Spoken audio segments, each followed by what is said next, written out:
Hey guys, Z here with Giz China, and this is the Chuwi Lapbook, Chuwi's first laptop with the new Apollo Lake Celeron processor. It's a compact laptop with some pretty decent specs. It's got a 4GB of RAM, it's got a 1080p screen, as well as the aforementioned Celeron N3450 as well. So is this worth your money? Keep on watching to find out. So I never thought I would praise a plastic laptop, but if you were to make a plastic laptop, this is exactly how I would make it. There is a bit of flex, but nothing too dramatic, but dirt is pretty easy to see on this white laptop. You have two USB ports, a micro SD card slot, as well as a micro HDMI slot as well.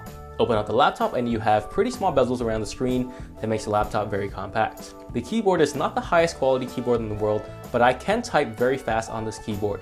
The trackpad is also very good. All the gestures work, it doesn't get confused between what gesture you're trying to do, and accuracy is very good as well. So we have a matte 1080p screen that looks decent.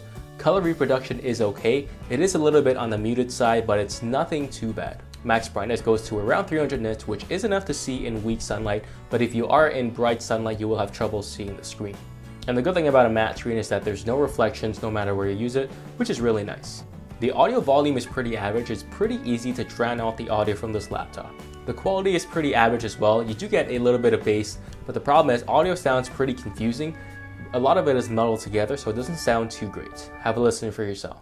This guy has some of the best investment ideas I've ever heard in my life. Make a baby tuxedo clothing line. You buy a Gulfstream G4 jet. Already interested? Take the wheels off. Get him off of there. Turn the jet into an apartment building. People can live inside their own private jet. I developed a dope new game show where I ask couples scandalous questions and they have to guess what the other one answered. I call this Know Your Boo. A department store with a guest list. I want to open up my own club one day. Maybe call it something like Club a Dub Dub or the Club Marine. Sort of a submarine theme. So in terms of battery life, we have a 9,000 mAh battery, which definitely isn't the biggest battery in the world, and I had a little bit of trepidation when I was thinking about how much battery this laptop could get. And it turns out my fears were kind of right. I could only get around 7 hours of screen on time, which consisted of some light stuff like Chrome, some Word, as well as some emails as well, and watching some TV, which definitely isn't the most heavy stuff in the world, which means that you will have trouble getting through a day if you are a heavy user. That being said though, if you don't use your laptop 24/7 throughout the entire day, you should be able to get through a whole day without charging. Performance is actually pretty good. The Celeron processor pushes light tasks very well. If you want to read news, you want to browse the web, you want to write out some Word documents or some emails, it pushes all of those without a hitch. But you move on to heavier stuff and you see some slowdown, and that can mainly be attributed to the eMMC because it doesn't use an SSD drive. I also ran a couple of benchmarks and it falls behind the Voyo VBook V3 as well. Gaming wise, I could play League of Legends and Call of Duty Modern Warfare 3 around 25 to 30 frames a second at 1080p, which is definitely pretty decent for gaming. This also means that this is no gaming powerhouse. It doesn't have a dedicated GPU, but I'm pretty impressed that you can play 1080p games at 30 frames a second on such a cheap laptop like this. Just make sure you're playing some light games and you should be fine buying this laptop.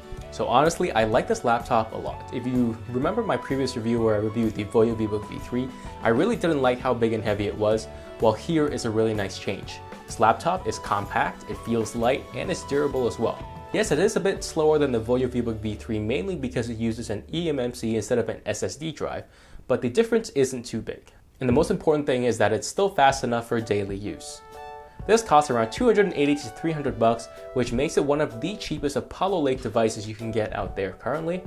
And if you can catch a flash sale, it brings the price even lower. Thanks for watching. Be sure to hit like, be sure to hit subscribe, and I'll see you guys in the next one.